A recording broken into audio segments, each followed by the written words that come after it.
Good evening and welcome to Tucker Carlson Tonight. The spectacle of illegal immigrants separated from their children at the border has ceased to be a news story in any traditional sense of the term.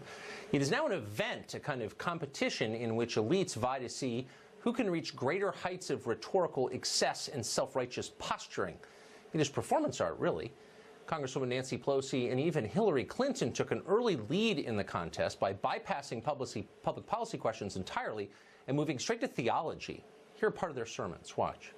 The hypocrisy of all people of faith in our country not to clamor for this, for what the administration is doing to end. Those who selectively use the Bible to justify this cruelty are ignoring a central tenet of Christianity. Jesus said, "Suffer the little children unto me." He did not say, "Let the children suffer." So the same people who support third-term post-viability abortion for purposes of sex selection are now lecturing you about God and sin and the holiness of children. Feel chastened? But wait, there's more. So much more. On Facebook, Senator Ben Sasse called the administration's policy wicked, as in immoral and devilish. Former First Lady Laura Bush likened it to the internment of the Japanese during World War II, a moral stain upon this nation. Former CIA Director Michael Hayden went all the way. He tweeted out a picture of Auschwitz, a death camp, and compared the U.S. government to the Nazis. After sobering up, Hayden walked that back a little bit on television, but not much. Watch. I know we're not Nazi Germany, all right? But there is a commonality there. I've lived in Germany for 3 years, a more civilized people you cannot find. But General... And so I was trying to point out we need to be careful not to move in that direction. Oh, we could go on. There is so much more just like that. The rich and powerful reminding you just how virtuous they are. You think any of these people really care about family separation? If they did, they'd be worried about the collapse of the American family, which is measurable and real, but they're not worried about that. In fact, they welcome that collapse because strong families are an impediment to their political power. And that's why they're always lecturing you about the patriarchy and the evil of the nuclear family. Millions and millions of American kids are growing up with one parent at home, families separated, thanks to their policies, and that's fine with them. Many of those kids, by the way, have a parent behind bars. It's not just illegal immigrants who are separated from their children. The majority of American citizens in prison have minor kids they've left behind.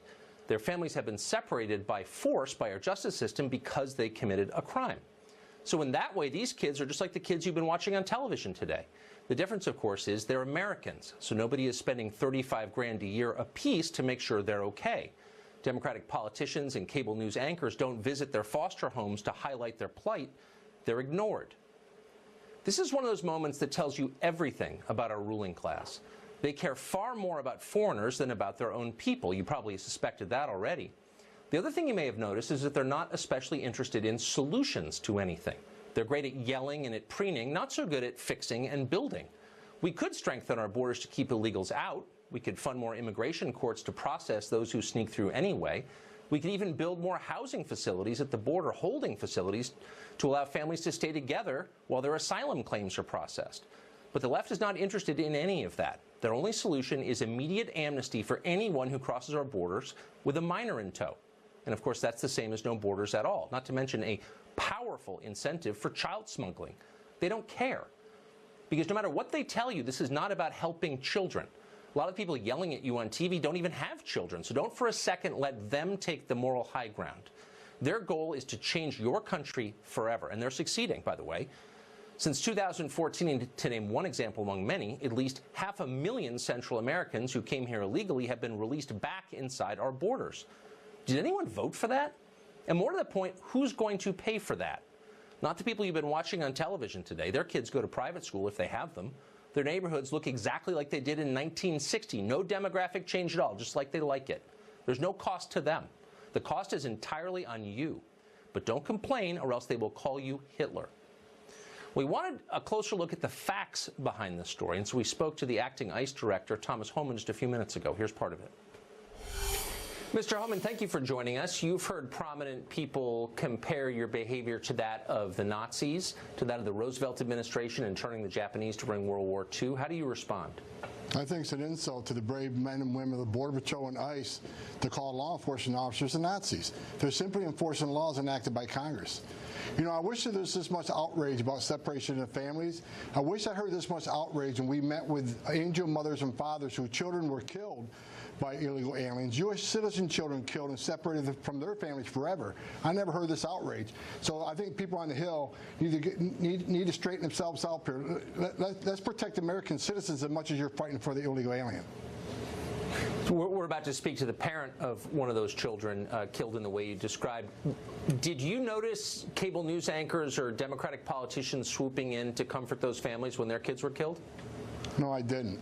You know, the media the last few days, I've been incensed by the purposeful, the intentional misleading of the American people by politicians.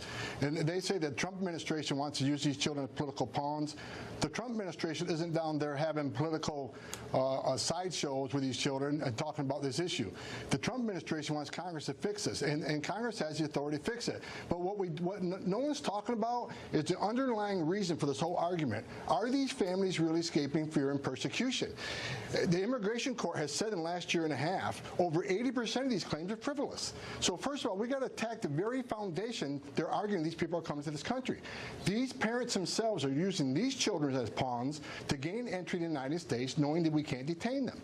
And as far as the separation of families are concerned, you have to put the blame on the parents. They are choosing to enter between the ports of entry. They know they will be separated, but they want to blame the government when we were forced to do that. So let's put the blame where it lies, not on the fine men and women of the Border Patrol and ICE. We're enforcing the law. What would happen, well, you don't make the policies, of course, what would happen if we do what we're hearing we must do, and that is give immediate automatic amnesty to anyone crossing illegally with a minor child in tow? What would happen? Well, let me talk. That's what's been done. That's what we're asking Congress to fix the Florida Settlement Agreement. Because let me tell you the way it works right now. Under the Florida Settlement Agreement, if a family comes in our custody, we can hold them for less than 20 days. We release them. Most of them won't show up in Immigration Court. Immigration Court last year issued over 40,000 orders in absentia. That means these people didn't show up. So what we want to do is have Congress change the law so we can keep these people detained in a family setting, so their case can be heard by a judge. I would think everybody, regardless if you're a Republican or Democrat, wants your cases heard. But because you don't like the final decision, doesn't mean we forget about it. Because last year when we actually went and looked for these families who got final orders in absentia, I got hundreds of letters saying, how dare you put your finite resource looking for women and children? I'm like, wait a minute. You wanted them to have due process at great taxpayer expense. Because you don't like the decision, let's forget about it. That's not the way we work. Mr. Truman, thank you for joining us tonight. I appreciate it. I appreciate you, sir.